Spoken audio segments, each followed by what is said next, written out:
Shalom and welcome to another installment of Equis Rants, where we talk about various topics that we normally wouldn't be able to dive into on the Black Narrative broadcast. And today I was watching the sister Kendra from the Crimson Cure, shout out to her, and she was discussing how within the Black community, amongst, good Black women, that say, that are trying to reinstate the proper value system within our community. There's a lot of fear of speaking out against the sisterhood of those women that want to destroy our community.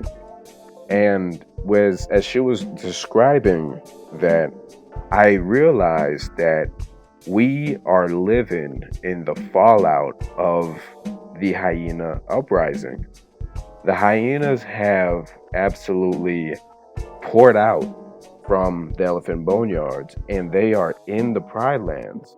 They are running things. It's as if, it's like, like in Lion King when Scar was running up and down, and now everybody's starving, and there's no sustenance for the community.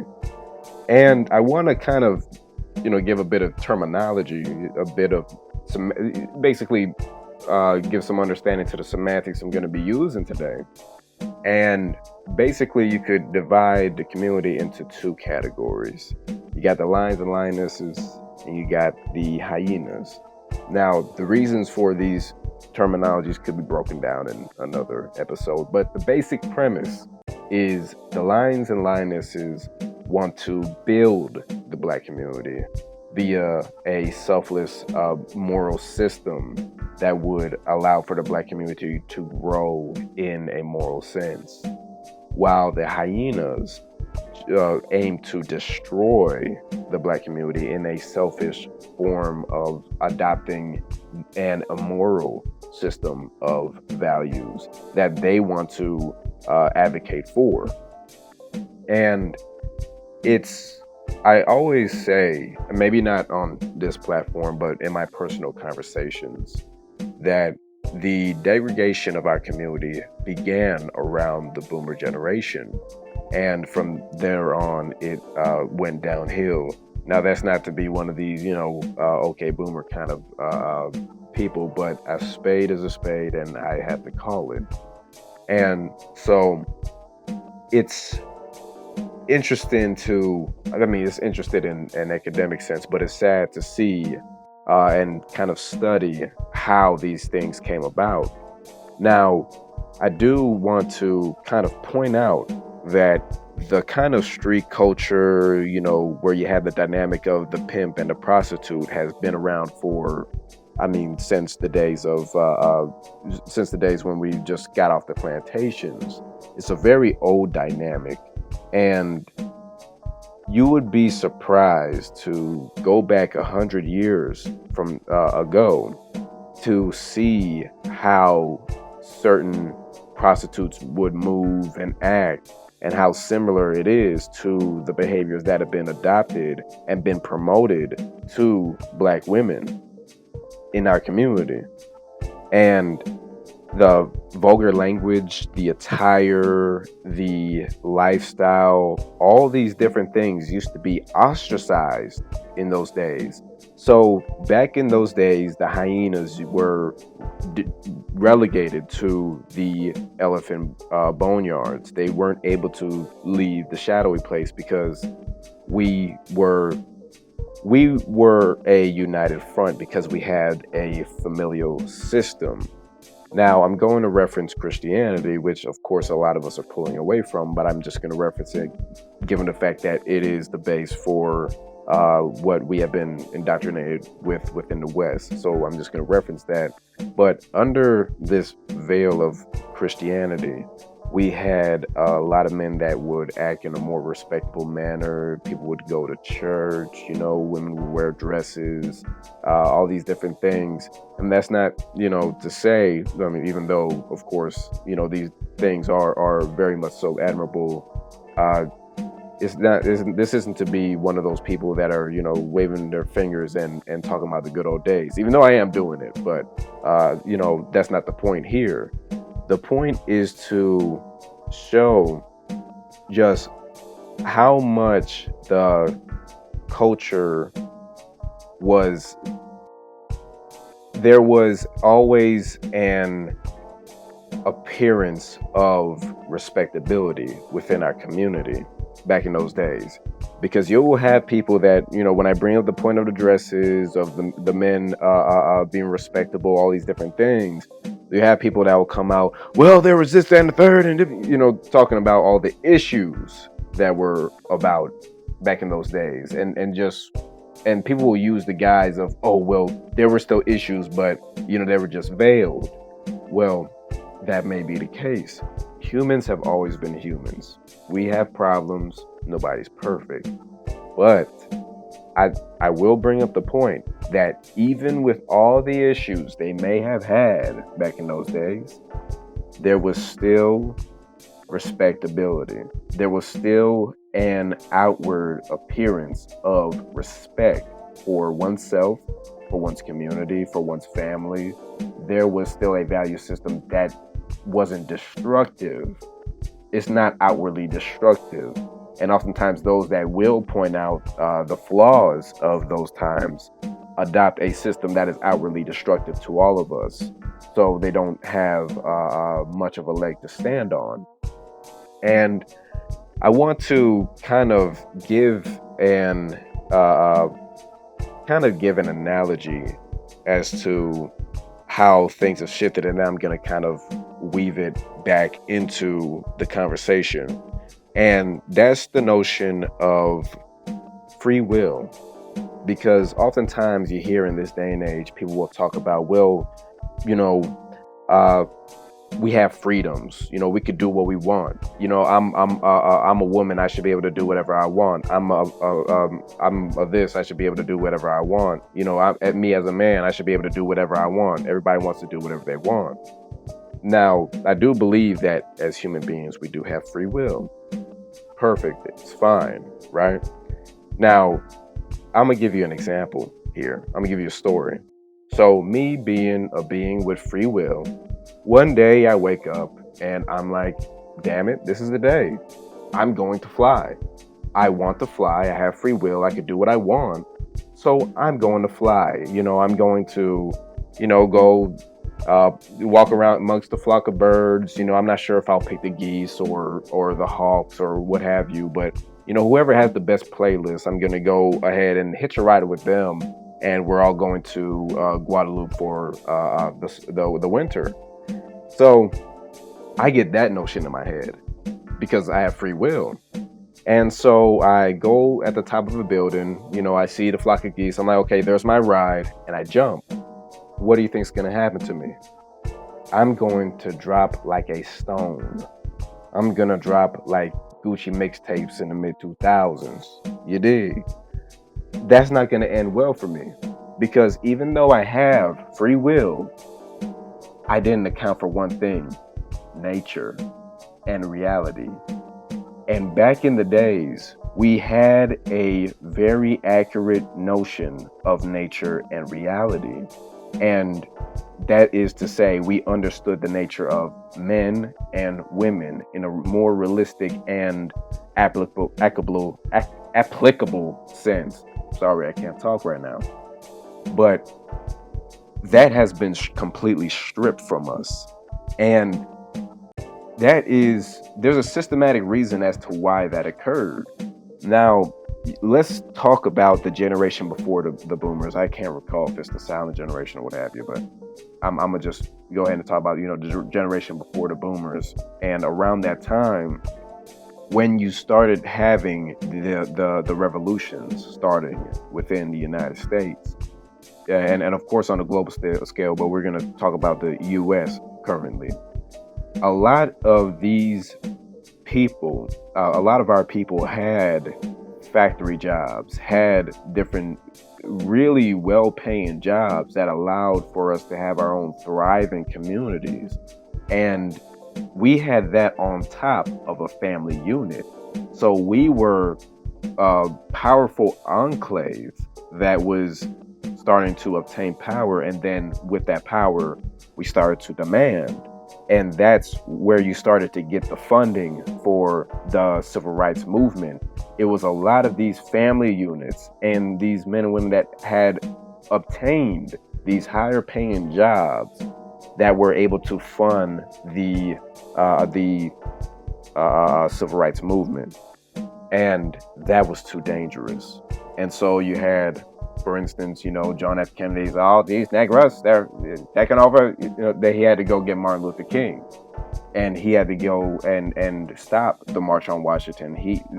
They had to implement all these different things and kill all of our strong men in order to break us down. That was the first step. And conveniently, around this time, you had, I can't remember which phase, but I believe it was third wave feminism that started to come out around this time. And it stopped being about basic rights for women, the right to work, the right for suffrage. It stopped being about that. And it started to shift into something that was more about free will. Just like the example that I brought up earlier, it was about free will. Oh, well, I could do this and I could do that and I could do because I just want to. I don't have to have any reason that serves my community. I can be selfish and find a certain kind of value, a certain kind of nobility in being completely selfish. And that notion started to be fed to Black women through the white feminists. And what we didn't realize is the white feminists were just battling the white man for more control, but they weren't leaving their households. They weren't abandoning white men. My bad. I could already hear the comments, but they weren't leaving the white men. They were battling against the white man for more control. It's an example of the mistress of the slave quarters wanting the upper hand over the slave master, and we were caught in between that. And so, but what the white man did is he used that to his advantage. He used the feminism. White supremacy works on multiple fronts. It used feminism to its advantage to destroy our community to the bedrock by telling the women of our community that you do not have to regard the Black man. You don't have to regard the Black child. You just have to look out for self. And if you look across the community in this day and age, I would go as far as to say the only truly valued members of the Black community on a wide scale are Black women and Black people that are part of the LGBT community. And that's because in war, the concept is always kill the man and take the women. And that's why, even if you notice, there's no kind of movements that really are for Black boys, Black men, and Black girls that are prepubescent. But as soon as the Black girls start to go through puberty, then they start to indoctrinate them with the lost value system and with feminism and all these different things that start to pit them against and start to allow them to have unhealthy relationship with Black boys and Black men. And that's for a reason. It stagnates us because now our community is completely topsy-turvy and we are a matriarchal community now. And you can't do anything with that. But in these different things, it's seen as empowering. And so instead of us worrying about, how can we build more Black business in order to keep the dollar Black?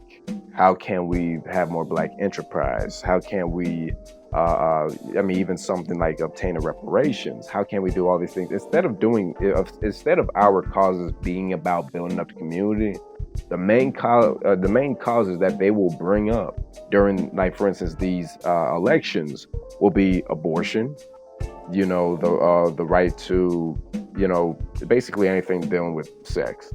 That's basically all of our any kind of advocacy within our community revolves around sex.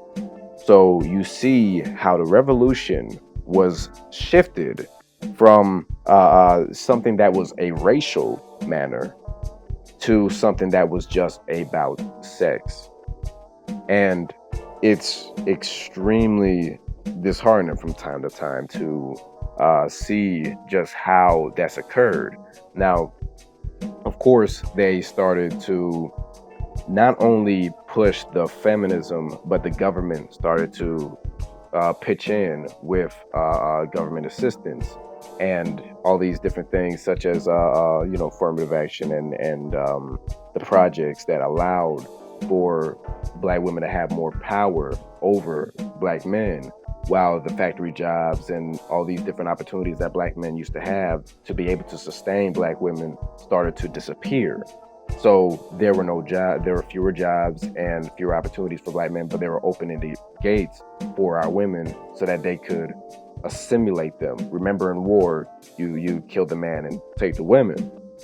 And from there, you see how the government started to allow the reins to be passed on to our women, which started to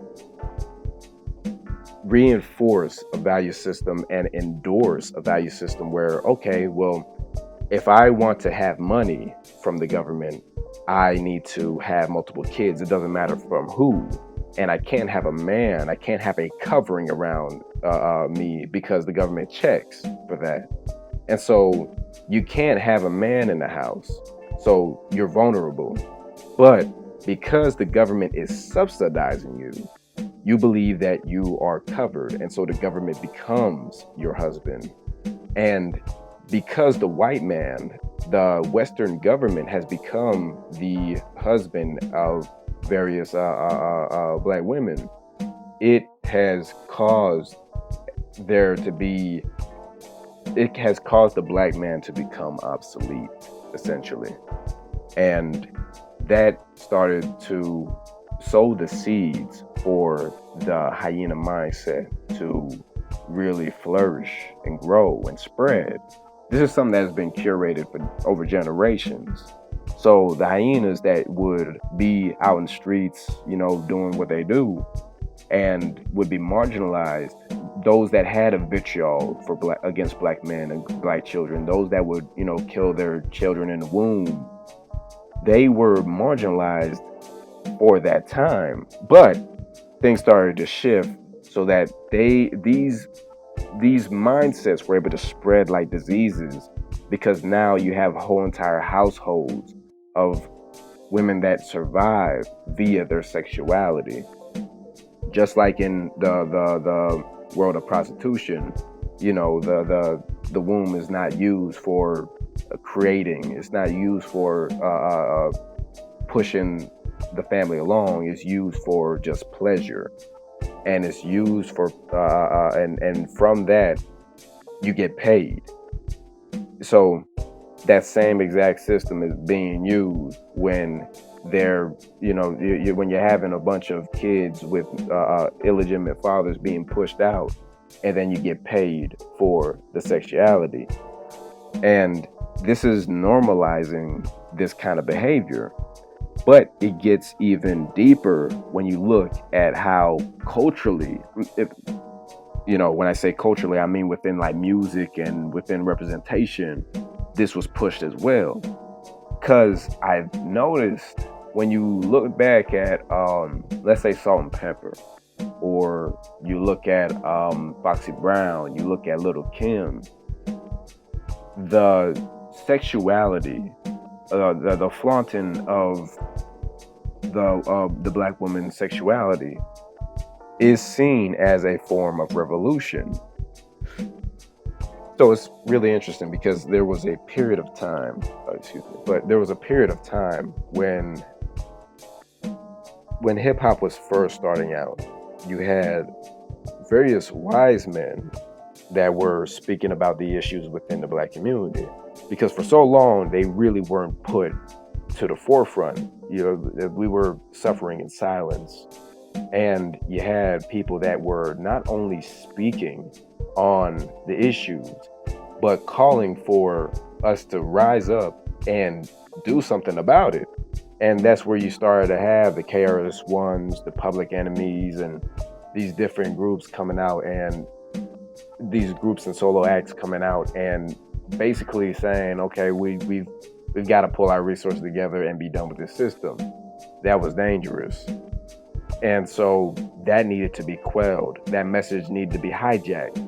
And here comes this little shriveled up bluish man by, I can't remember the dude's name, but he went to Compton and curated NWA, which was the genesis of gangster rap. And so these street issues and street beefs started to become something that was pushed to the forefront for us. The destruction within our community, we didn't find meaning in it as motivation to overcome and better our situation. It became a cycle where we looked at it and we're like, okay, this is cool. This is something that we aspire to push because, I mean, it's cool for us to be destroying ourselves. And that's what gangster rap did. It made the destruction and death within our community look fly. And so we always want to, I mean, it's always good to take responsibility within the community, of course, but we've got to point out that this was a concerted effort from outside forces. And oftentimes you hear the mantra of, whenever you have like a black female rapper, and she always, there's that point always comes up of, well, we're forced to be in a role of flaunting our sexuality because that's what men want. And then black men become blamed, the ones that are blamed for these various women flaunting their sexuality within the realm of hip hop. But nobody ever look, even if you take a Jay-Z, a P. Diddy, a Timbaland, any of these large names within hip hop, they always have an ooish man telling them what to do. These are puppets. They're not the ones pulling the strings. But nobody ever wants to address the puppet master. And so you can't blame black men who really don't have any kind of financial, social, or power in this day and age for these issues. That's a red herring. What the people that are really pushing this are the ones funding the message, like the little ooish man that funded gangster rap, that really kind of, founded it in a sense. They know what they're doing, and they pour millions of dollars into promoting this.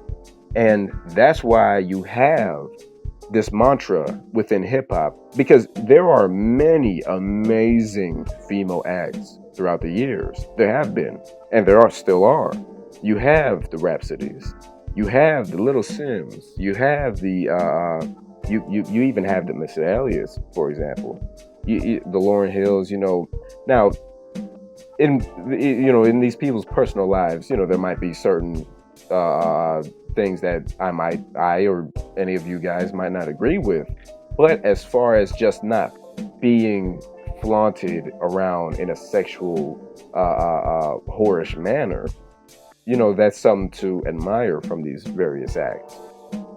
But they are oftentimes put on the back burner unless the conversation of females, women in hip hop is brought up, so that they can kind of fill in the gaps. But the ones that are really on the forefront, the Megan Thee Stallions, the Cardi B's, the Little Kims, the Trinas, whenever you hear their stories and them talking about their purpose within hip hop, the lyricism isn't really honed in on. These different things aren't really honed in on, and oftentimes they even they're when you look at their backgrounds, oftentimes they weren't even living that kind of lifestyle, but they were told and promoted to, hey, rap about this. Hey, you should do this. You should promote yourself this way.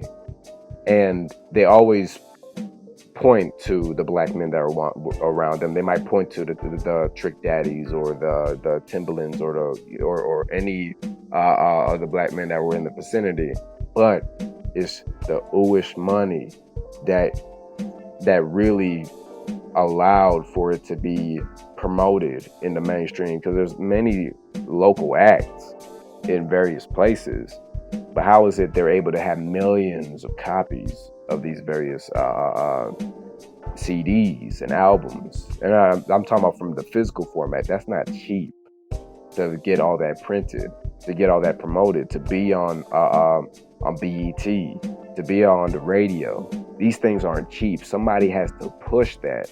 There's a behind the scenes going on constantly.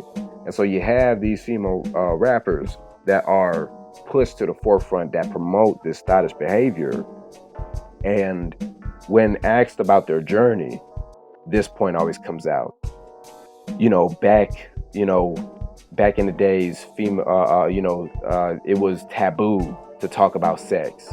It was taboo to promote yourself in this way. It was taboo. It's always brought up about the taboo nature of being whorish, of having thoughtless behavior. It's always seen as, oh, it was taboo. It was taboo, but now, we're able to this, that, and the third. And you got to sit back and wonder, why is that something that we are proud of? Why is that our revolution now? Why is that seen as revolutionary within the music scene? That's not, no other community is proud of that. Show me any other community that promotes, man, there was a point in time where we used to be respectable people, but now we just are able to promote ourselves as thugs and thoughts, and we're proud because we broke taboos, we challenged taboos, and now we're able to just live it up. We ain't building nothing, and so now these mantras are what is being pushed to the forefront, and thus the hyena revolution right there before our very eyes. And now the lionesses within our community are being marginalized. So when the lionesses used to be the ones that were keeping the rank and file within our community, the lions and the lionesses, of course, but we're honing in on the black women that kept our community in rank and file by judging and ridiculing the whorish behaviors within our community. Now these women are being ostracized. Ain't that crazy? Now the lionesses are the ones that are being judged for having morality, for wanting to keep their children, for not wanting to partake in, eating their kids. You know what I'm saying? And getting rid of their kids, who are willing to take care of their children, who want to be married, who want to be with a black man, who want to be under cover, who want to be guided, who want to be protected, who want to be mothers, wives. These women are now being ridiculed within our community. So why is it that in the Pride lands, you have these hyenas calling the shots, and we're all on the margins having to tiptoe around them? That goes to show where the power lies within our community now. The hyenas have completely taken over, but there will be a shift. And I want to end off by kind of giving a solution in a way, because I here on the Black Narrative, we don't just want to be doom and gloom. If there's a problem, oftentimes there is something that can't be done about it. And if there's nothing that can be done about it, there's not much reason to talk about it. But we're talking about it now. So, what we need to start doing within our community is speaking the hell up. And that's one issue within our community is everybody wants to be bold online. Everybody wants to be bold in the comfort of their ergonomic office chair, but nobody wants to bring these things up and challenge people. That we're gonna back to the whole thing of challenging the mindsets, the negative mindsets that are having very dire consequences within our community. And oftentimes, when you challenge these people, you will get the shaming language. You'll get, oh, you need to mind your business. It's down the third. Okay, cool. Look, most of those people don't mind their damn business because most of them, if you have a happy couple or you have somebody that lives a different lifestyle, or as far as let's say you have somebody that's practicing polygyny or something along those lines, they always have something to say. The same people that tell everybody else to mind their business, they always have something to say when you're doing something that they don't approve of because of their lost value system. They speak up. We've got to be the ones speaking up, and we need to shift that.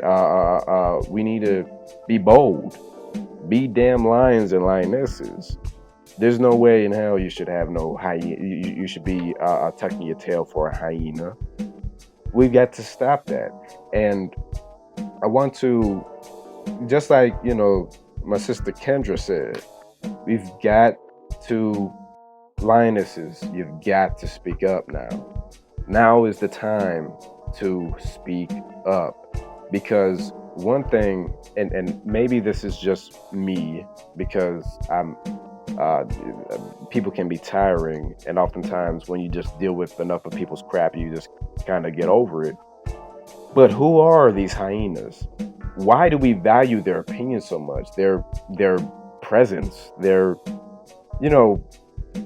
being so much, their opinions. Why do we value these people's thoughts and actions? Why do we value them so much to the point where we are on eggshells? Why is that?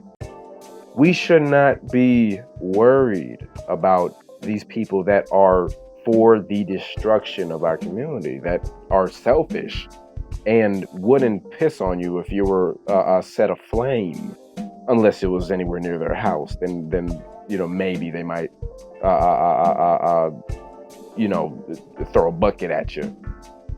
But outside of that, they're not concerned about the Black community. And so we need to ostracize them. We need to just create that gulf, and cut off our resources from these people that are wanting to devour our community. Because I view it, and I'm going to bring this up constantly. We're divided into two classes. We have the coons and we got the riders. The coons got to be on, we got to relegate all the coons, all the hyenas at the elephant boneyards. We got to relegate them to the elephant boneyards again. And with that, that's about all I got to say. Shalom.